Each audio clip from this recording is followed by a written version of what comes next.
Selamat datang kembali di channel Otaku Duit. Dalam video hari ini, kita akan melihat thriller perampokan Amerika tahun 2006. Film berjudul The Inside Man.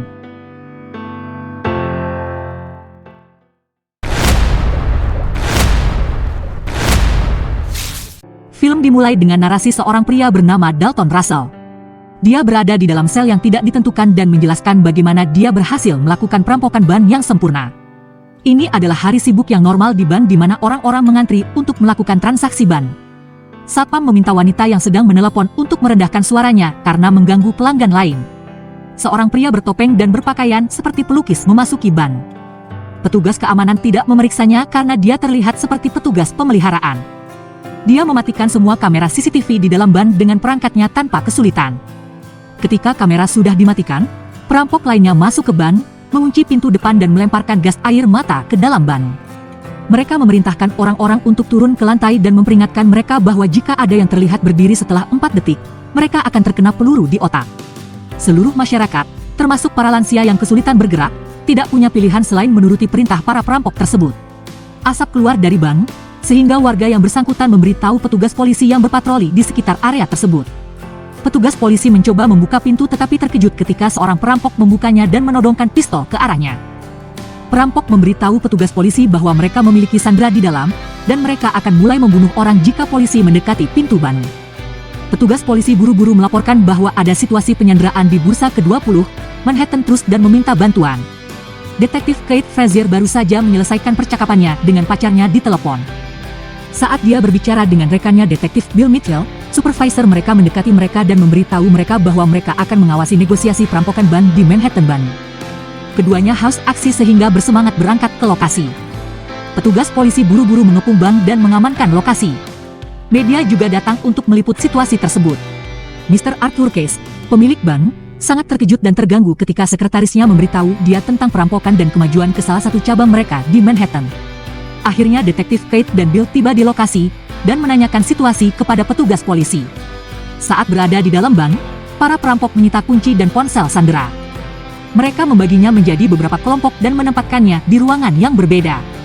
Salah satu sandera bernama Peter Hammond tidak memberikan teleponnya dan berbohong bahwa dia meninggalkannya di rumah.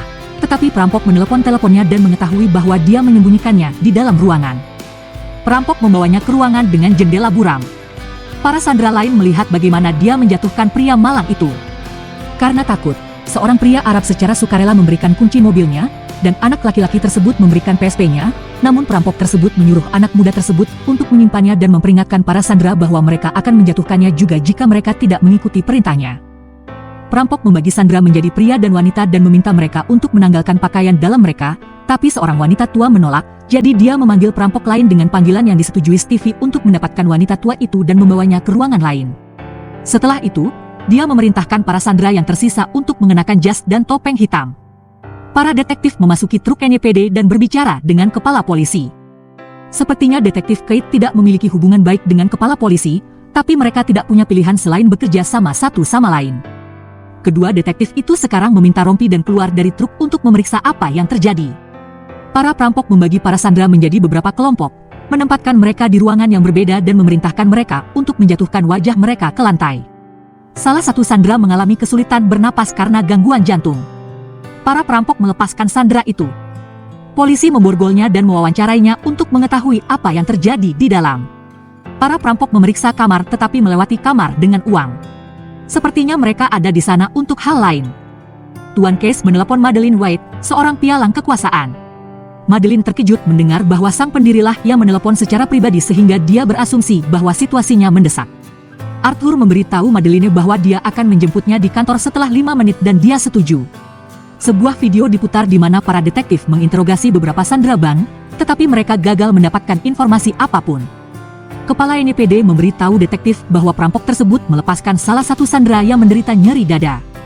Ia juga menambahkan bahwa para perampok memberikan peringatan bahwa mereka akan membuang mayat jika polisi mendekati pintu. Sandera juga memberitahu mereka bahwa para perampok berpakaian seperti pelukis. Kepala NYPD juga menambahkan bahwa ban tersebut memiliki sistem video, dan mereka mencoba untuk mengambilnya kembali, namun akan memakan waktu cukup lama. Tuan Case meminta bantuan Madeleine untuk bertindak sebagai pemecah masalah dan melindungi apa yang ada di dalam berangkasnya di ban.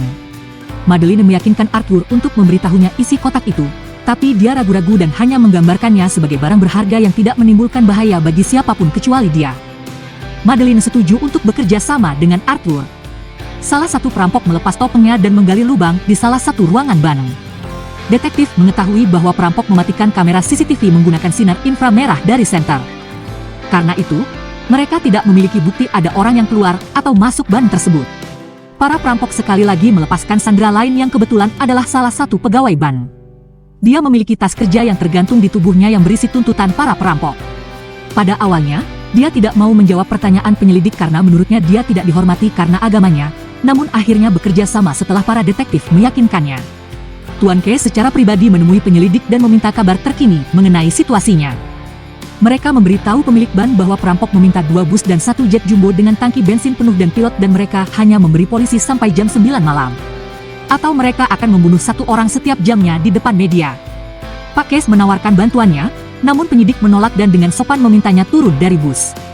Para perampok meminta para sandera. Polisi memasang alat pendengar pada makanan untuk mendengar situasi di dalam. Salah satu sandera dengan berani melepas topengnya dan sandera lainnya mengingatkannya untuk bersantai, atau perampok mungkin akan membunuh mereka. Para perampok dengan terpaksa membunuh yang melepas topengnya dan menjatuhkannya ke tanah. Makanan akhirnya tiba. Ketika para perampok keluar untuk mengambil makanan, detektif mencoba menanyakan apa yang mereka inginkan tetapi para perampok tidak berkata apa-apa dan hanya menutup pintu. Para penyelidik sekarang dapat mendengar rekaman dari kotak pizza.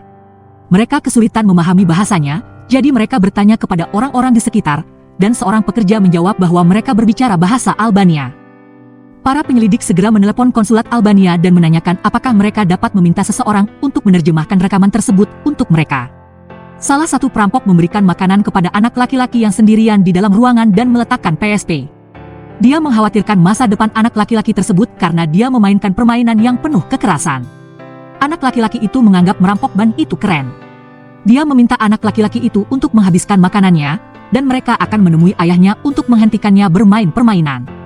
Para penyelidik gagal mendapatkan penerjemah bahasa Albania, jadi mereka meminta bantuan pekerja yang memberitahu mereka tentang bahasa tersebut. Pekerja tersebut mengatakan bahwa dia tidak bisa berbicara bahasa Albania dan hanya mendengarnya dari mantan istrinya yang kebetulan berasal dari Albania. Detektif Kate memintanya untuk menelepon mantan istrinya. Pekerja tersebut tidak ingin berkomunikasi dengan mantan istrinya, tetapi dia tidak punya pilihan. Di dalam ban, pemimpin perampok melepas topengnya, namanya Dalton Russell. Mantan istri pekerja tersebut akhirnya datang dan meminta detektif Kate untuk memperbaiki pelanggaran tiket parkirnya sebagai imbalan membantu mereka menerjemahkan rekaman tersebut.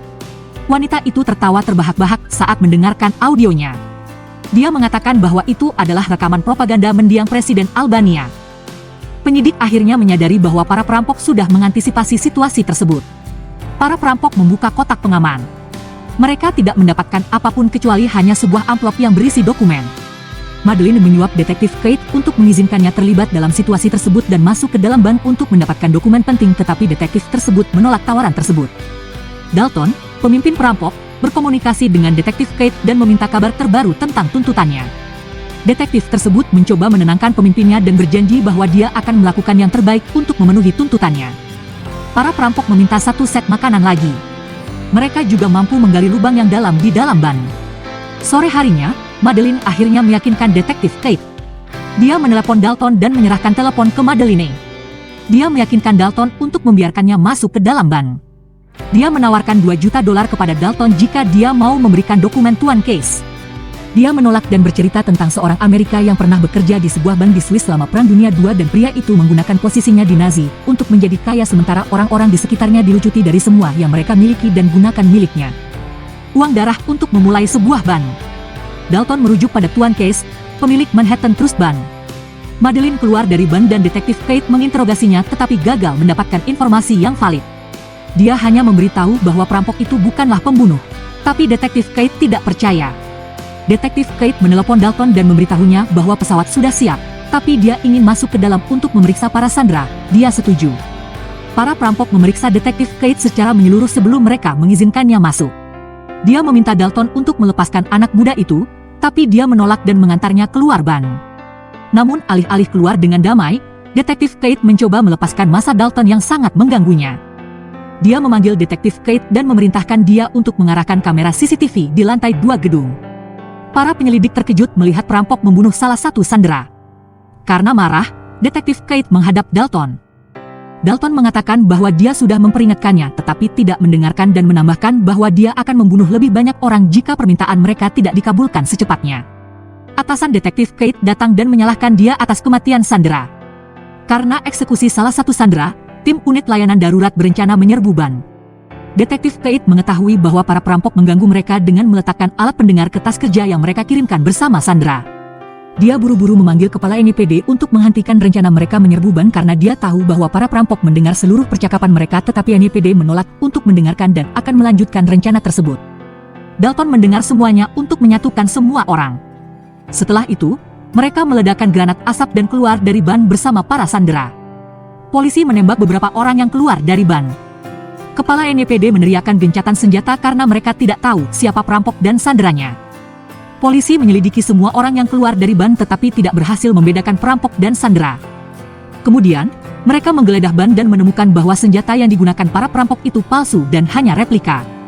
Juga, mereka menemukan alat peraga tentang eksekusi palsu terhadap sandera. Mereka semakin terkejut karena tidak ada uang dan barang berharga yang dicuri, karena gagal mengidentifikasi siapa sandera dan perampoknya. Atasan memerintahkan mereka untuk membatalkan kasus tersebut. Detektif Kate masih menggeledah ban dan menemukan informasi tentang kotak penyimpanan nomor 392 dan bisa mendapatkan surat perintah penggeledahan untuk membukanya tetapi Madeline menghadapinya dan memerintahkan dia untuk membatalkan kasusnya. Detektif Kate memutar rekaman yang membuktikan dirinya tidak bersalah yang membuat Madeline terkejut.